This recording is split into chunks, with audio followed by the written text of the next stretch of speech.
కొన్ని రోజులుగా బాసర ట్రిపుల్ ఐటీలో విద్యార్థిని ఆత్మహత్యపై వివాదం జరుగుతుంది.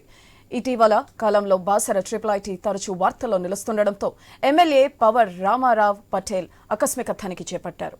విద్యాసంస్థలో ఆత్మహత్యలు ఎందుకు జరుగుతున్నాయనే విషయంపై అధికారులను ఆరా తీశారు.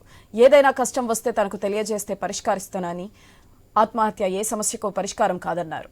తాను ఇచ్చిన మాట ప్రకారం విద్యపైనే ప్రధాన దృష్టి సారిస్తానని, అందులో భాగంగానే పలుమార్లు ట్రిపుల్ ఐటీని సందర్శించినట్లు తెలిపారు.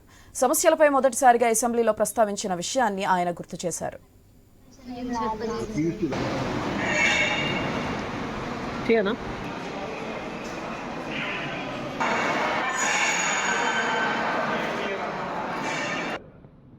ఒకప్పుడు ఏంటంటే అందరూ కలిసి సీనియర్ జూనియర్ అని లేదు, వాళ్ళు లర్నింగ్ కూడా.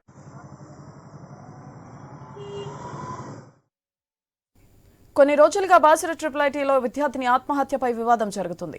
ఇటీవలి కాలంలో బాసర ట్రిపుల్ ఐటీ తరచూ వార్తల్లో నిలుస్తుండటంతో ఎమ్మెల్యే పవర్ రామారావు పటేల్ ఆకస్మిక తనిఖీ చేపట్టారు. విద్యాసంస్థలో ఆత్మహత్యలు ఎందుకు జరుగుతున్నాయనే విషయంపై అధికారులను ఆరా తీశారు.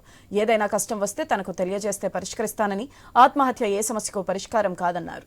తాను ఇచ్చిన మాట ప్రకారం విద్యపైనే ప్రధాన దృష్టి సారిస్తానని, అందులో భాగంగానే పలుమార్లు ట్రిపుల్ ఐటీని సందర్శించినట్టు తెలిపారు.